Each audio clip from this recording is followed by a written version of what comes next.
자, 끝까지 잘 들리시나요? 제 목소리? 예. 네, 안녕하세요. 저는 오늘 발표를 맡게 된 신승엽이라고 합니다.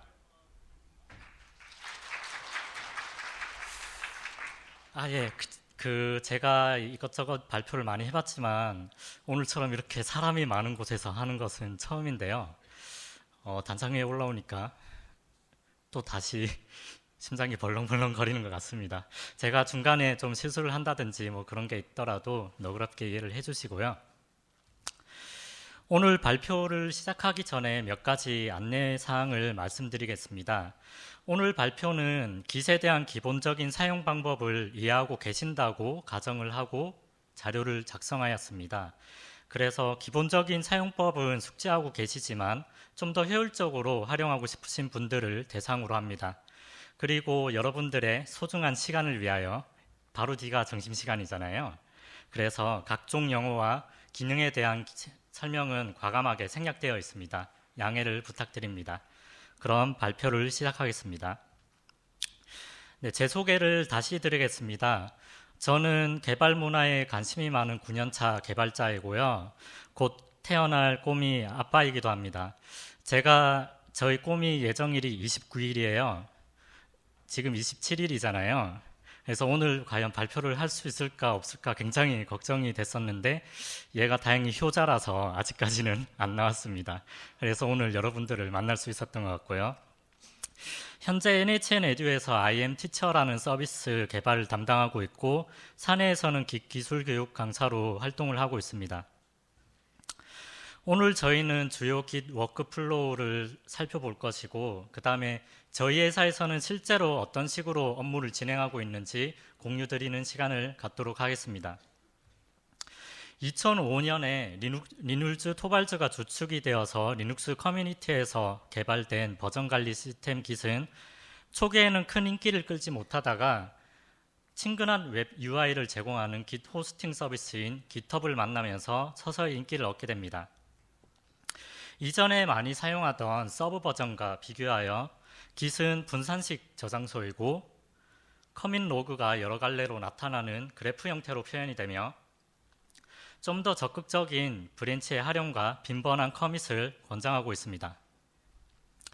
혹시 이렇게 복잡한 커밋 그래프 보신 적 있나요? 네, 이런 깃의 특징을 이해하지 못한 채로 무작정 깃을 사용하시다 보면 뭔가 어디서부터 잘못됐는데 이거 그래프라고 보여주는 걸 들여다보고 있어도 도대체 어디서부터 잘못된 건지 이런 걸 알 수 없었던 그런 경험들 한 번은 있으실 것 같아요.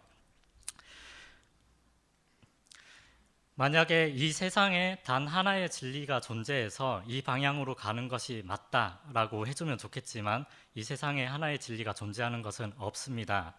깃을 이용해서 개발하는 방식에도 하나의 진리는 없습니다. 하지만 우리보다 먼저 이 길을 걸어간 선구자들이 남겨놓은 이야기와 방법론은 존재합니다. 오늘은 그런 선구자들이 주장한 여러 가지 워크플로우 몇 가지를 살펴보도록 하겠습니다. 먼저 깃플로우입니다.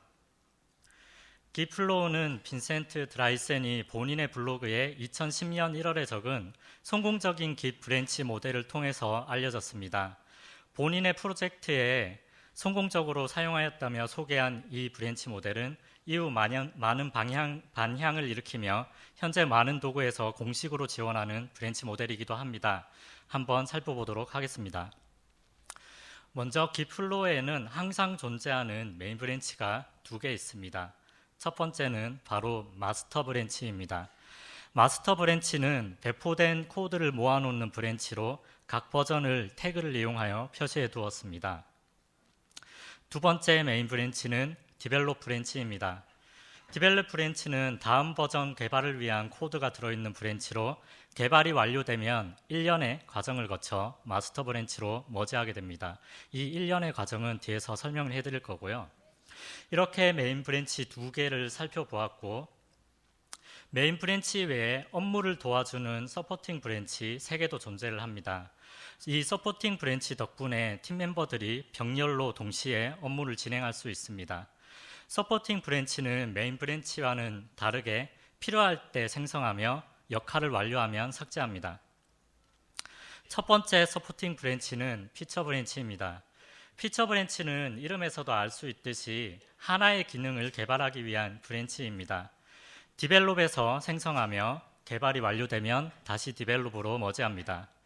근데 이렇게 머지를 해줄 때 패스트 포워드 하지 않도록 항상 머지 커밋을 생성하며 머지를 해줍니다. 이렇게 함으로써 히스토리가 특정 기능 단위로 묶이게 됩니다. 이렇게 피처 브랜치를 이용하여 다음 버전의 개발이 완료되었다면 다음 서포팅 브랜치에 도움을 받을 차례입니다. 두 번째 서포팅 브랜치는 릴리즈 브랜치입니다. 릴리즈 브랜치는 소프트웨어 배포를 하기 위한 준비를 하는 브랜치입니다.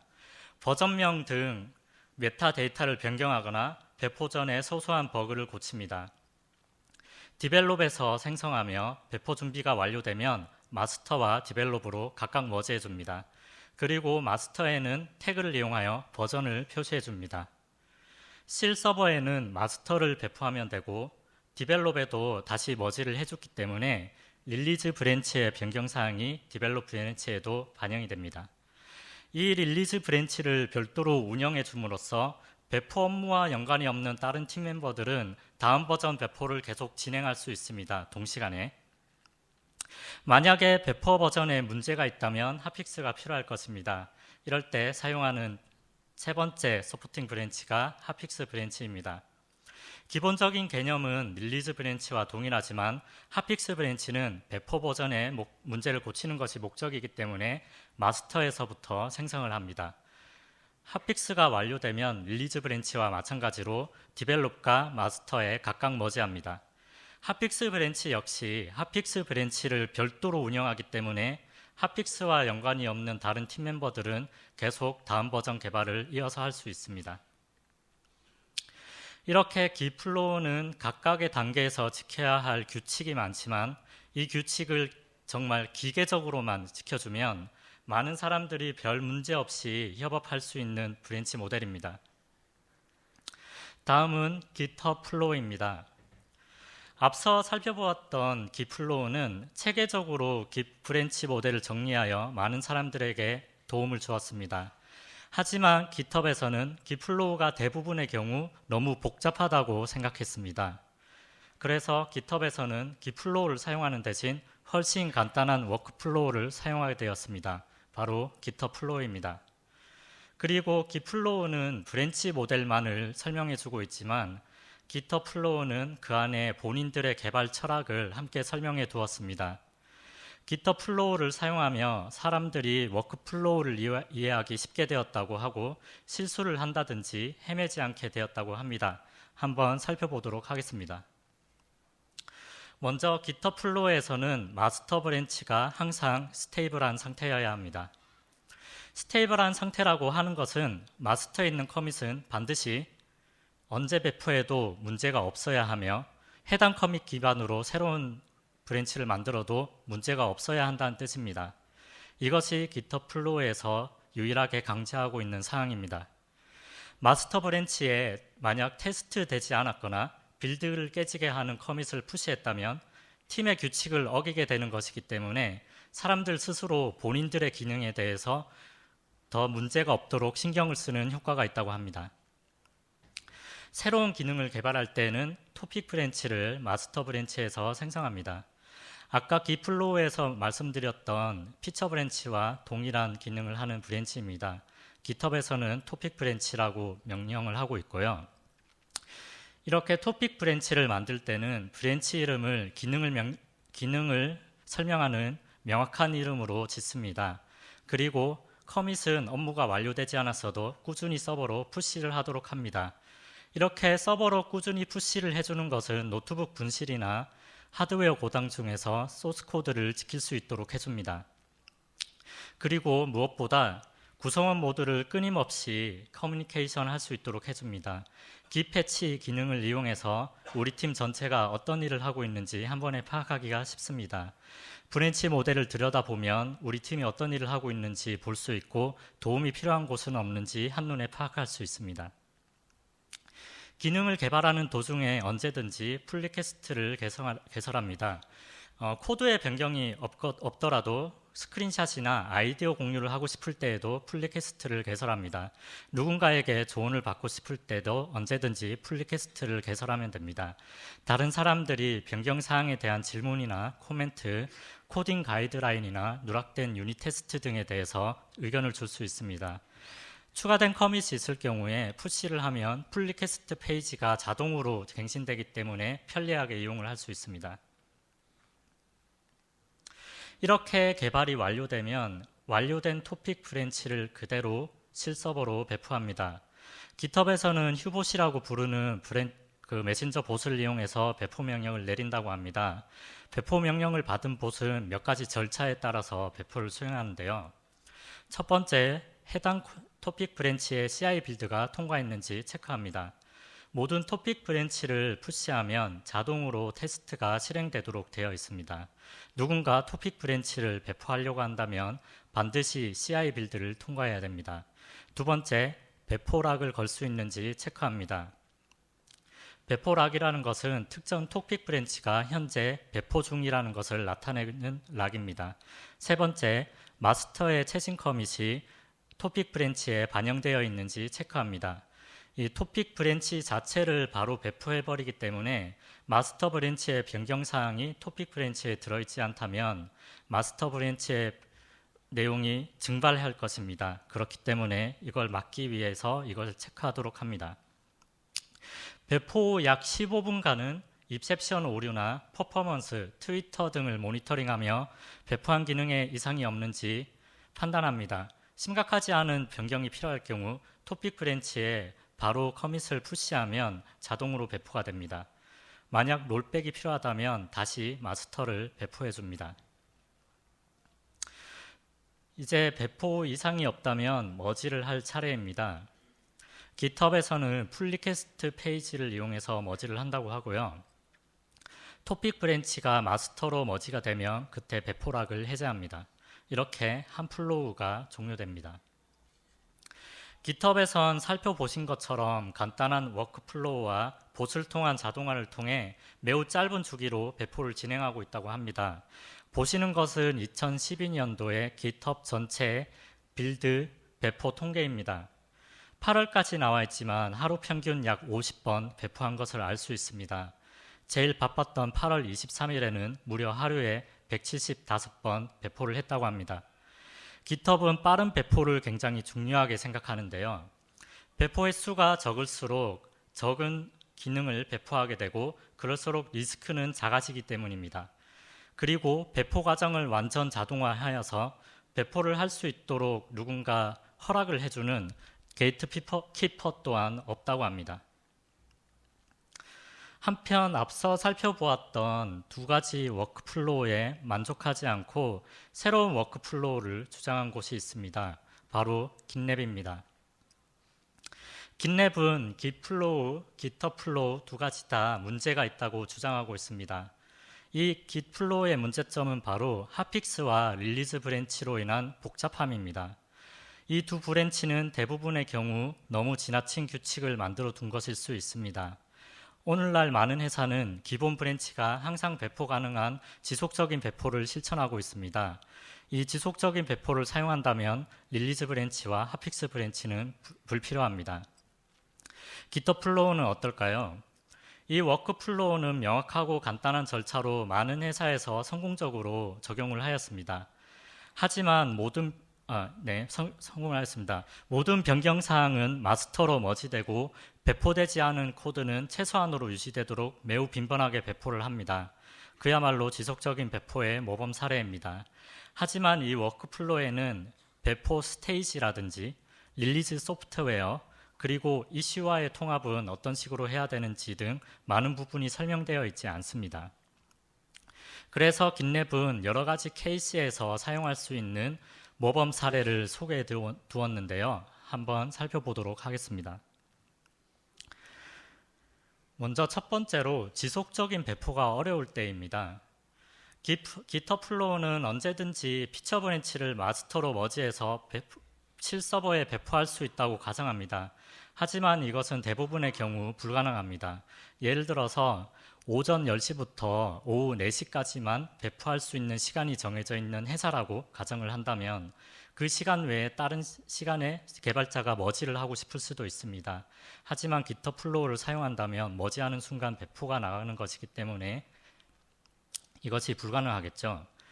만약 이런 경우라면 배포된 코드를 반영하는 프로덕션 브랜치를 만들어 두면 됩니다. 마스터 브랜치를 프로덕션에 머지함으로써 새로운 버전을 배포를 할 수 있습니다. 어떤 코드가 실서비스에 나가 있는지 궁금하다면 프로덕션 브랜치를 보기만 하면 됩니다. 거의 정확한 배포 시각이 머지 커밋에 나타납니다. 만약 프로덕션 브랜치를 자동 배포하도록 설정하였다면 좀 더 정확한 시각을 알 수도 있습니다. 정말 정확한 시각이 알고 싶다면 배포 스크립트에서 태그를 생성하도록 하면 됩니다. 그러면 태그가 생성된 시간이 배포가 나간 시각이 될 것입니다. 두 번째는 환경별 배포가 필요할 때입니다. 마스터 브랜치의 변경사항이 특정 환경에 자동 배포되도록 하는 것은 좋은 아이디어입니다. 만약에 스테이징 환경, 프리 프로덕션 환경, 프로덕션 환경이 있다고 가정해 봅시다. 이 경우 마스터 브랜치가 스테이징 환경에 배포됩니다. 프리 프로덕션 환경에 배포하고 싶다면 마스터 브랜치를 프리 프로덕션 브랜치로 머지해 주면 됩니다. 실서비스에 배포하고 싶다면 프리 프로덕션 브랜치를 프로덕션 브랜치로 머지해 주면 됩니다. 주의하실 점은 이 워크플로우에서는 각 환경에서 테스트를 통과한 커밋만 다음 단계로 머지를 하실 수 있습니다. 만약에 핫픽스가 필요하다면 피처 브랜치에서 개발을 한 후 풀리캐스트를 통해 마스터로 머지합니다. 만약 마스터가 자동 테스트를 통과했다면 피처 브랜치를 각각의 다른 브랜치로 머지해 줍니다. 릴리즈 소프트웨어를 만들고 있다면 어떨까요? 그렇다면 버전별 브랜치가 필요할 것입니다. 이 버전별 브랜치는 마스터 브랜치에서 생성하며 시멘틱 버저닝의 마이너 버전을 기준으로 생성합니다. 버전 브랜치를 발표한 후에는 심각한 버그만 수정을 합니다. 가능하다면 버그 픽스는 마스터 브랜치에서 먼저 머지하고 각 버전 브랜치에 체리픽합니다. 만약에 버전 브랜치에서 머지를 먼저 한다면 마스터로 다시 체리픽하는 것을 잊어버릴 수 있기 때문에 다음 버전에서 버그가 다시 출현할 수도 있습니다. 이것은 마치 리눅스 커널을 먼저 피스한 후 각각의 배포판에 적용하는 업스트림 퍼스트 전략과 비슷합니다. 그리고 릴리즈 브랜치에는 버그 픽스를 할 때마다 태그로 패치 버전을 기록합니다. 추가로 마지막 버전을 가리키는 브랜치가 있을 수도 있습니다. 여기까지 깃랩 플로우에서 소개하는 브랜치 모델을 살펴보았습니다. 깃랩 플로우에서는 이런 브랜치 모델뿐만 아니라 개발 단계에서 지킬 규칙도 소개를 해두었는데요. 한번 살펴보도록 하겠습니다. 개발이 완료되지 않았어도 중간 결과를 팀 내에 공유하라. 몇 시간 이상 한 가지 기능을 개발 중이라면 풀리캐스트를 만들어서 팀 내에 공유를 하고 피드백을 받습니다. 항상 이슈 트래커 시스템에 이슈를 생성하라. 이렇게 하면 변경 사항에 대해서 팀 내에 공유가 가능하고 피처 브랜치 내에서 이것저것을 하지 않게 되어 변경 사항을 작게 유지하는 데 도움이 됩니다. 커밋을 자주 하고 푸시도 자주 하라. 꼭 깃랩 플로우에서 주장하는 것이 아니더라도 기터 플로우에서도 똑같은 주장을 했었습니다. 커밋을 작게 나누면 나중에 코드를 볼 때 컨텍스트 이해에 도움이 될 것입니다. 그리고 기터 플로우에서 업무를 완료하지 않았어도 풀리캐스트를 생성하라고 했던 규칙과 일맥상통하는 이야기입니다. 푸시를 자주 해주면 풀리캐스트 페이지는 자동으로 갱신이 되기 때문에 그만큼 푸시를 자주 해서 피드백을 자주 받으라는 뜻이 되겠습니다. 머지하기 전에 테스트하라. 깃랩이나 깃허브 모두 풀리캐스트를 머지하기 전에 CI 빌드를 돌려주는 기능이 존재합니다. 이렇게 머지하기 전에 테스트를 돌려주면 검증되지 않은 코드가 마스터로 들어가는 것을 예방할 수 있습니다. 어떠셨나요? 주요 Git 워크플로우 세 가지를 살펴보았습니다. 우리 팀은 이렇게 해봐야겠다 이런 생각이 드셨나요? 서두에서 말씀드린 것과 같이 하나의 진리는 없습니다. 소개해드린 워크플로우에서 우리 팀이나 우리 회사에 적합한 부분은 적용해보자. 혹은 이것은 우리에겐 맞지 않으니까 이걸 빼고 중요한 부분만 넣어보자. 이런 식으로 각자의 상황에 맞게 적절하게 응용을 하시면 되겠습니다.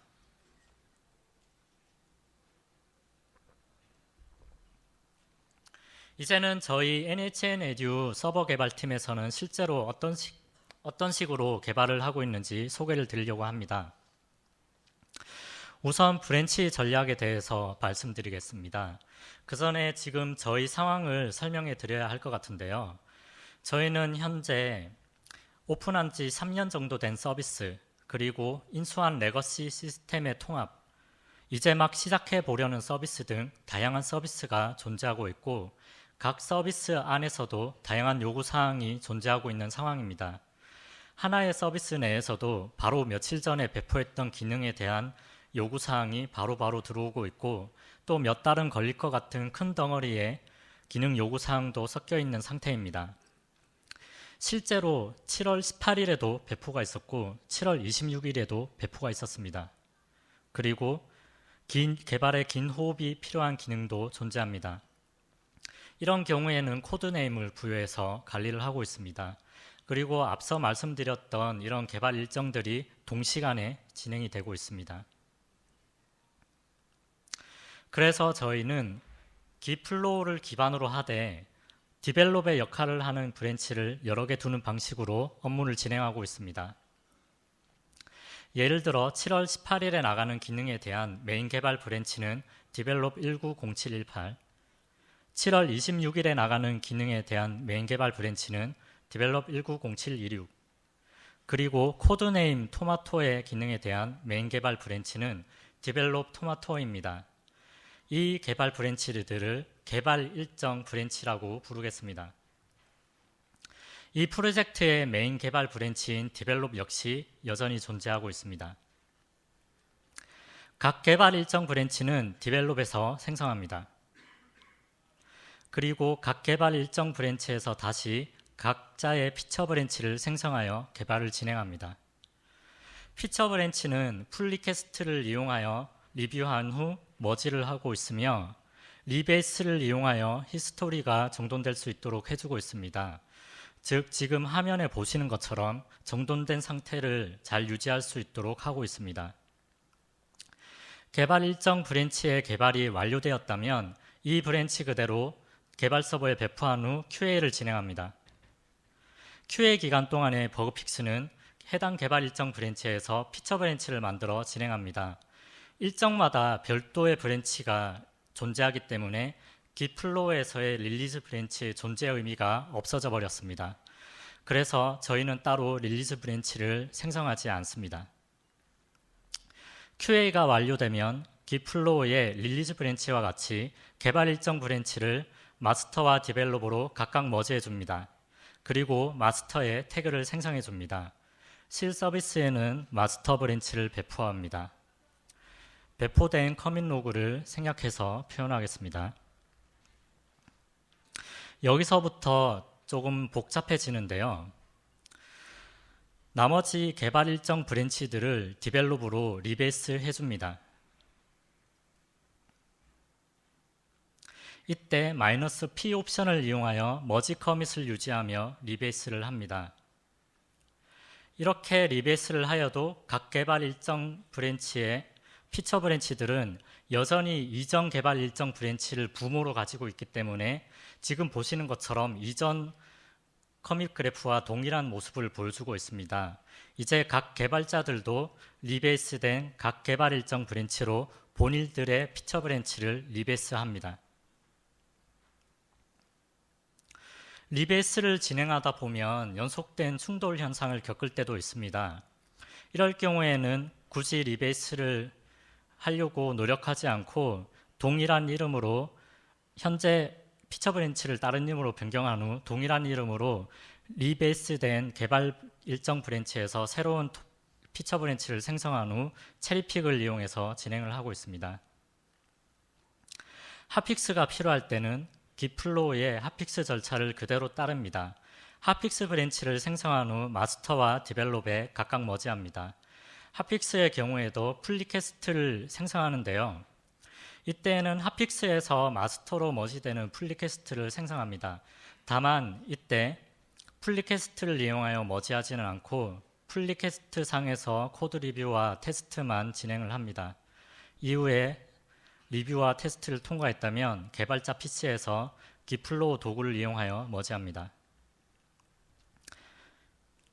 여기까지 핫픽스가 완료된 후에도 각 개발 일정 브랜치는 디벨롭으로 다시 리베이스를 하고 피처 브랜치도 다시 리베이스를 합니다.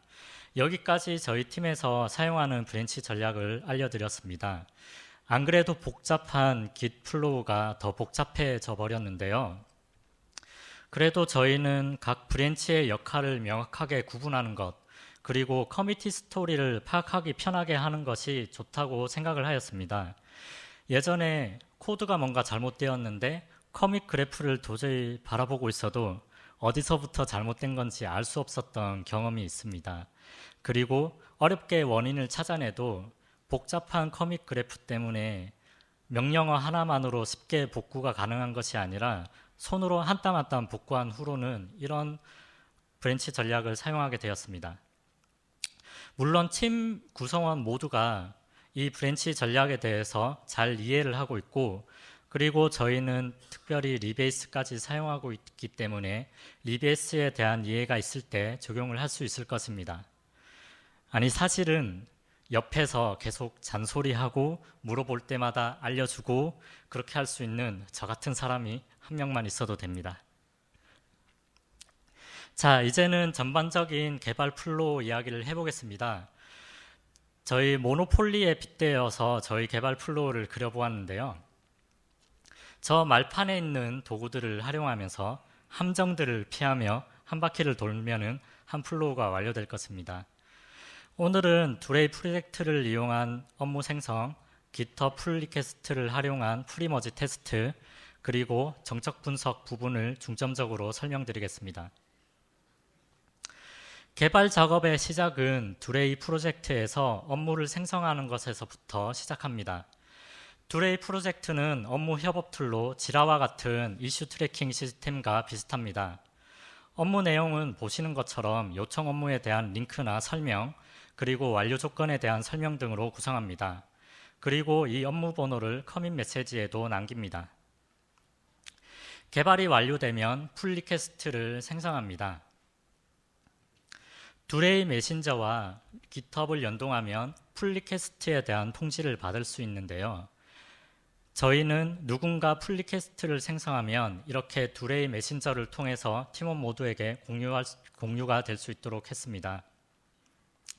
두레이 프로젝트 또한 GitHub와 연동하면 리퀘스트를 업무와 연결할 수 있습니다. 업무 댓글에 생성한 풀 리퀘스트에 대한 정보가 달립니다. 풀 리퀘스트는 몇 가지 조건을 통과해야만 머지가 가능하도록 설정을 합니다. 지금 보시는 풀 리퀘스트는 코드 리뷰가 통과하지 못하였고 브랜치의 내용이 디벨롭의 최신 내용을 포함하고 있지 않기 때문에 머지가 불가능한 것으로 표시되고 있습니다. 이렇게 풀 리퀘스트의 제한사항을 걸고 싶다면 GitHub 저장소 설정에 브랜치 보호 설정을 하시면 됩니다. 지금 보시는 건 디벨롭 브랜치에 대한 설정입니다.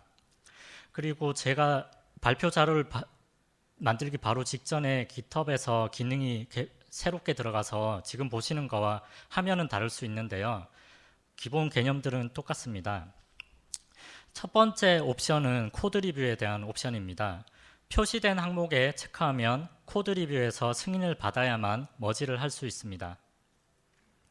하이 옵션 중에 표시된 항목에 표시하면 리뷰의 승인을 받았더라도 새로운 커밋이 올라오면 이전 승인을 취소시킵니다. 이 옵션까지 켜면 정말 강력한 제한사항이 되겠지만 저희는 사용을 하지 않고 있습니다. 왜냐하면 전반적으로 변경사항은 괜찮은데 사소한 것 몇 가지만 고치면 좋겠다 싶을 때가 있거든요. 그럴 때에는 승인을 해주면서 이것만 한번 이렇게 고쳐보는 게 어떨까요? 이렇게 댓글을 다는 경우가 많습니다. 만약에 이 옵션을 켜고 있다면 이 개발자가 이 리뷰를 받아들여서 고친 커밋을 다시 푸시해 줬을 때 승인이 취소되어 버릴 것이기 때문에 굉장히 귀찮을 것 같습니다. 두 번째 옵션은 테스트에 대한 옵션입니다. 표시된 항목에 체크하면 특정 체크를 통과해야만 머지가 가능합니다. 저희는 유닛 테스트와 소나큐브 정적 분석 두 가지를 사용하고 있습니다. 즉, 머지를 하고 싶으면 유닛 테스트를 통과해야 되는 것이죠. 정적 분석 같은 경우에는 이 스테이트 체크의 결과물은 무조건 성공으로만 나오기 때문에 참고용으로만 활용을 하고 있습니다. 하이의 옵션에도 체크를 하는 것이 좋은데요. 이 브랜치에 베이스 브랜치의 최신 변경사항이 있어야만 한다는 제한사항입니다. 이렇게 스테이트 체크 기능을 사용하면 테스트 빌드는 피처 브랜치의 최종 커밋이 됩니다. 그런데 이 피처 브랜치에 디벨롭의 최신 변경사항이 반영되어 있지 않다면 엄밀히 말해서 이 테스트는 디벨롭과 피처 두 가지의 통합 결과를 테스트하는 것은 아닌 것이 됩니다. 그렇기 때문에 이 옵션을 체크해줘서 피처 브랜치에 반드시 디벨롭의 최신 변경사항이 들어갈 수 있도록 해준 다음에 테스트를 진행합니다. 살펴본 것과 같이 풀리캐스트에서 머지하기 전 테스트를 실행하기 위해서는 젠킨스와 연동을 해주고 있습니다. 젠킨스에 GitHub 풀리캐스트 빌더 플러그인을 설치하시면 GitHub에서 풀리캐스트가 생성되었을 때 젠킨스 잡을 돌려줄 수 있습니다. 구체적인 설정 방법은 오늘 다루지 않을 예정이고요. 구글링을 해보시면 손쉽게 찾아보실 수 있습니다.